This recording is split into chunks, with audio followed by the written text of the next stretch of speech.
back to my workshop. This video is all about National Hot Rod Racing, or rather radio controlled National Hot Rod Racing. It's Saturday the 12th of December today as we're filming this video.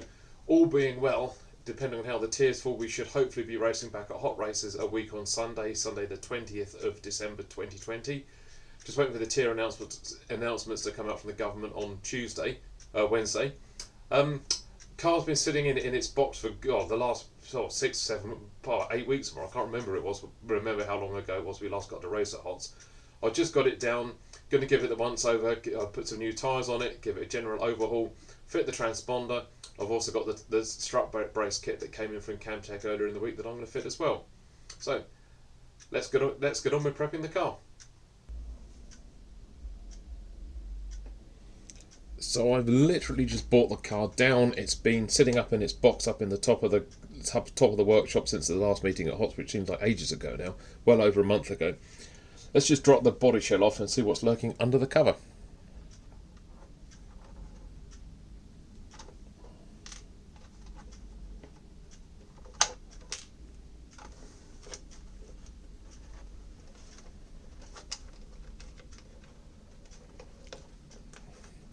These clips never get easier to get off. Many years ago I got one of these trapped under my fingernail and boy did that hurt, and I screwed the place down. So, in one of the last videos I cleaned the car up after the last meeting. One thing that does need to go on there will be my transponder, because the transponder has come off the Kyosho Inferno in that last race back in October. Car's in fine fettle really. Let's move the car in closer to the camera. Wheels are all okay and everything looks good.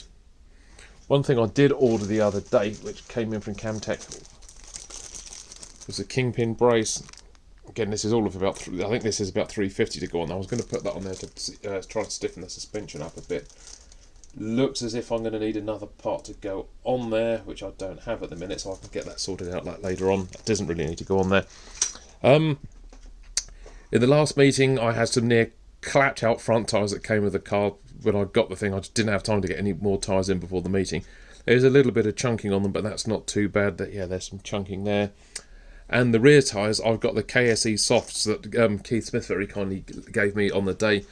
Keith, by his own admission, said that these tyres had seen better days, but they were better than the knackered ones that are on there. Tyre at the back that is fairly badly chunked, so I had to put some more tyres on there. Coming in the other day from Kamtec in the same delivery, I had some KSE soft rear, so I'll get those fitted to the car. And there was a big discussion that we had down at Hots the other week on the last meeting about what to run on the front. Some people want to run the Jap 44s, some people want to run the Jap 46s. I'm going to start off with the 46s when we start racing. I'm going to see how the car handles from there. If that doesn't work, I'm going to switch to the Jap 44s. Again, these tyres are so cheap. They're all two Trud and glued tyres ready to go. I think they're about $550. Fraction of the cost of what a set of 1/8 rally cross tyres is. So I'll get those fitted in a second.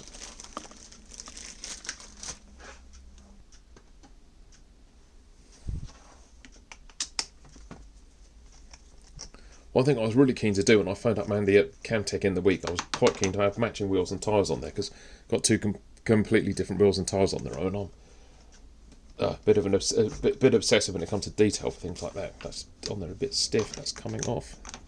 I'll get that washer off without dropping on the floor. Off. Oh, that's still the end of the box wrench.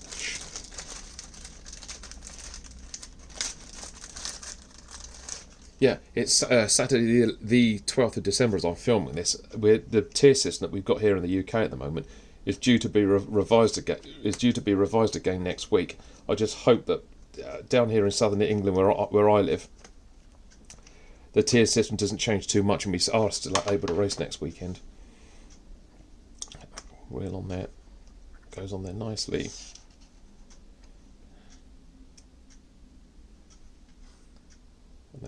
Plus, I'm a bit of a scale nut as well. I'm being into full-size National Hot Rods. I really wanted the same shape of wheels as what you got on the full-size cars. Do that up, fitting on there. It's a brilliant car to work on.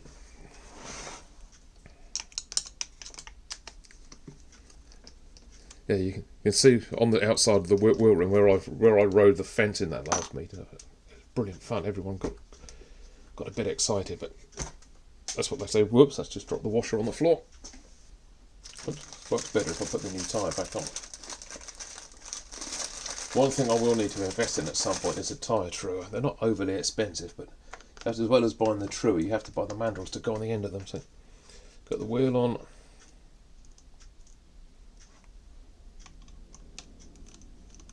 Well, that's just biting on now. I can feel it.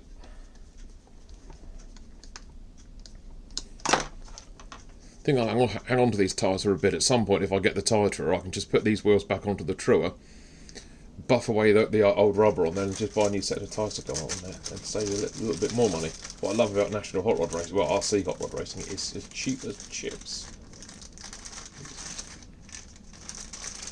Okay, let's put the front jack 46s on.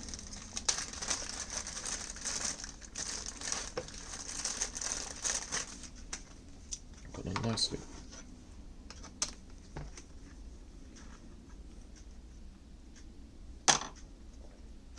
Much as I'm a huge fan of the Kamtec cars, interesting enough, in the last few days, Mardave and another model hot rod kit manufacturer have brought out a new car as well, which is a smart looking car, and it's all carbon fibre. Unfortunately, I can't race that at my club because our rules say that we're not allowed to use carbon fibre chassis. Screwdriver. Just need to get the wheel bearing out. That is well stuck in there. I'll try and get that without sticking it through the end of my finger.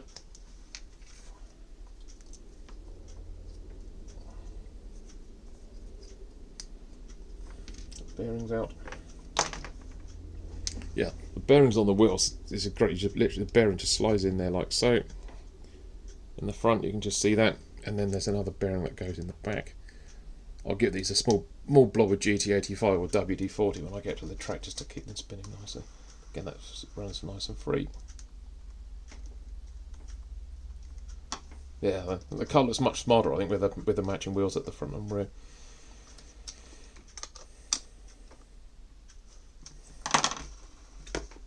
Spin the car around again.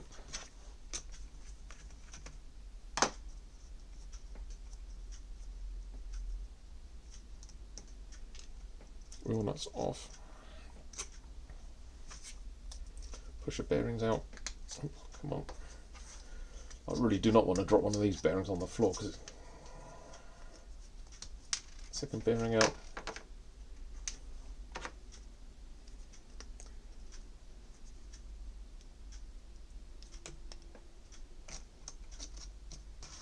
Ready to go.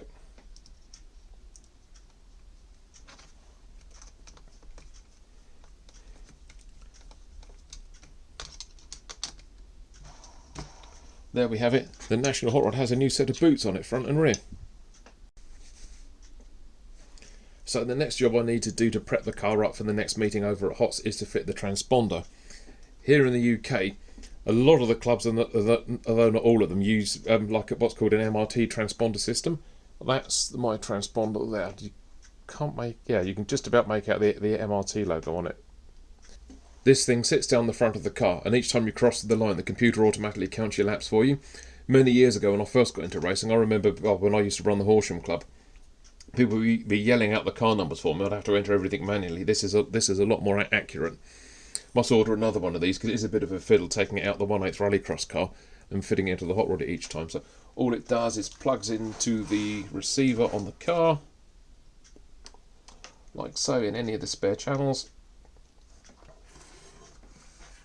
Whoops, crash. A little bit of double-sided tape to hold it in place. This stuff, I think I've got it in Halfords. You can get much stronger tape than this, but it can be an absolute bugger to get off.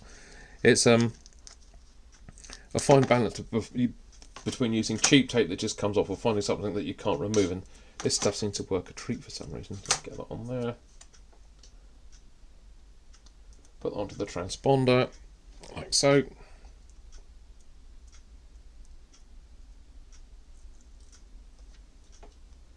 Get that fitted down the front somewhere.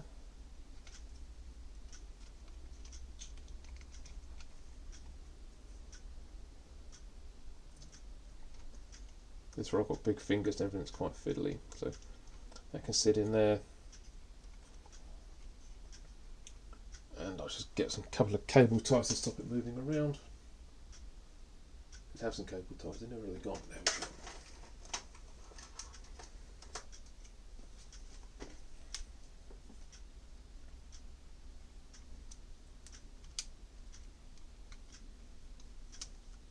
That ticking noise you might be able to hear behind me. I've got this big wall mounted clock in here, and usually when I do a video I remember to remove it outside, but on today I completely forgot, so you may well hear that clock ticking. Trim those off. Bosh. The other one down.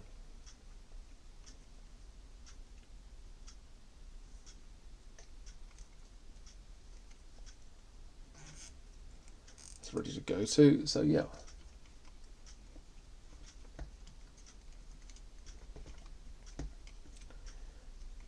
Now I have a car that's just about ready to race.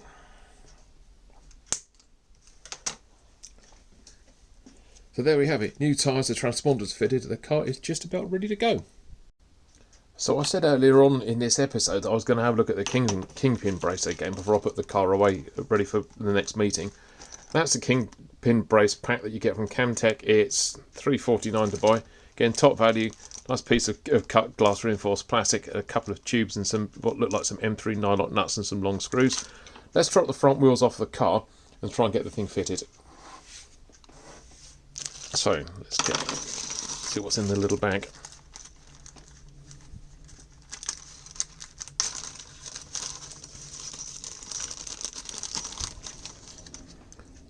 So we have the brace itself, which I'm guessing sits on top of there like so. So I'm going to need to drop the circlips off the front uprights and get the springs off. This is going to be fun. Make sure, because I've got a horrible feeling the springs are going to go flying up in the air. Then fit those other two bits. I'm going to drop those two bits off first, and then I'll do the. I think I'm going to do the circlips last of all.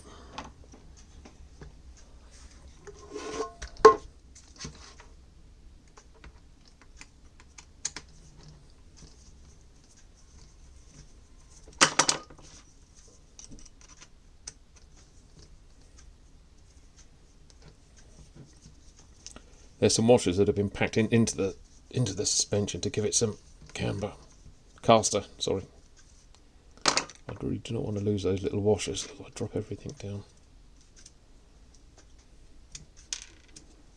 If I hold that on there nice and tight,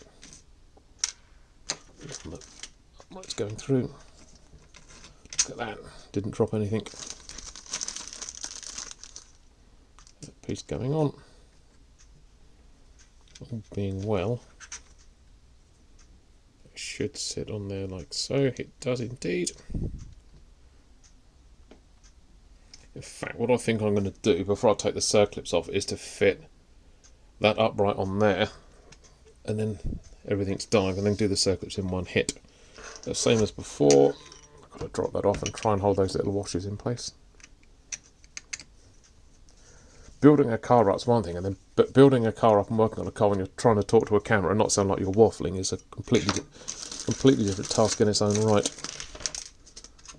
That's what I'm going to need first.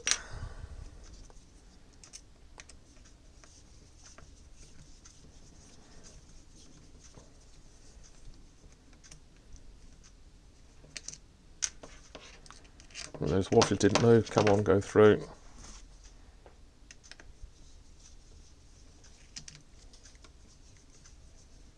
If anyone's watching this who races Kamtec cars and thinks I'll put the strut brace on correct, please do add a comment on there, and I'll then do another little video and correct it. There's been a lot of people subscribed to my channel over the last couple of weeks as well, so thanks for that, guys. It's much appreciated. Again, if you like what you see, hit the like button. If you want me to do a video on something else, such as helicopters or drones, just holler away and there'll be time to do it. Well, I'm due to start a new job on Monday, so I won't have quite so much time in the workshop over the next few weeks, but then again, Christmas is coming, so I will spend some time out here then as well.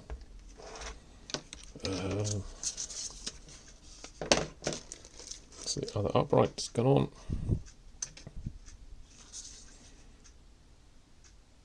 It's got the first of the circlips off. I must not drop that or lose that anyway. That's got the second one off, and everything now is sprung. This makes life very, very challenging indeed. And there's a strut brace down the back of the car. There we go. Is it going to fit? Yes, it does. Blimey, that's tight. Really tight. So, in theory, if that pushes onto there like so, oops, get the spring. There was then a washer on top of the spring. I'm going to put this back exactly the way it was when I took it to bits. Bearing in mind I didn't build this car, a guy called Tom Massey built it, and the suspension system that was on there worked perfectly, so I'm not going to interfere too much with Tom's handiwork. That's it. That goes on top of that. This is very, very tight indeed now to get this together. Everything has to be held down. Go. This is what you want, like 10 pairs of fingers. That's got that circuit clip and go back on.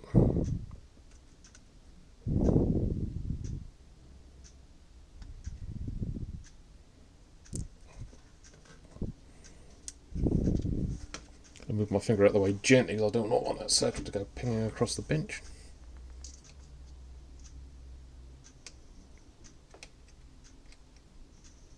It hasn't bitten yet, they come on.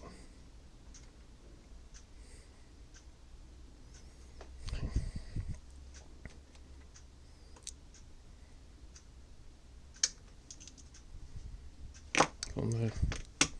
Oh, cool. We now have a sprung front end again with a circlip holding it placed. Fantastic. Just got to do the same on the other side, which is going to be tight again. Spring.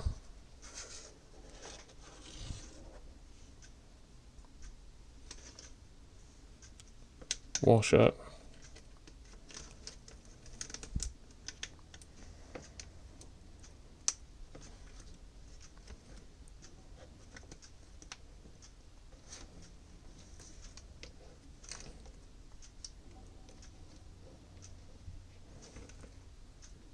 Line it up. We'll go down in a minute.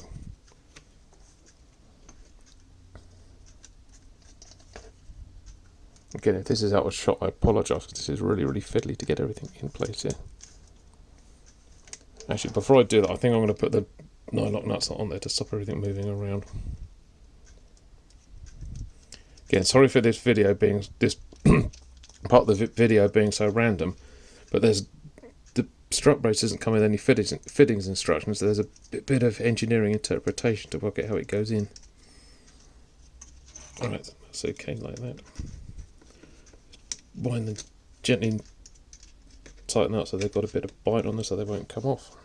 Sorry if that's just out of shot. Springs. Got it, that's down. It's now in place, just need the circlip on.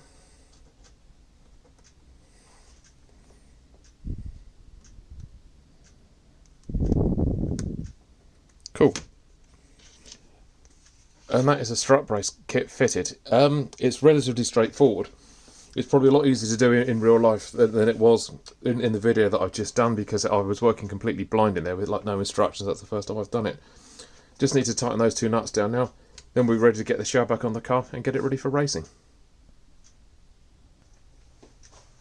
So that's the end of another video.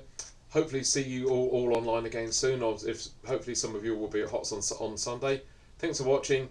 Keep your eyes peeled, and I'll post another video out again very soon. Bye bye for now.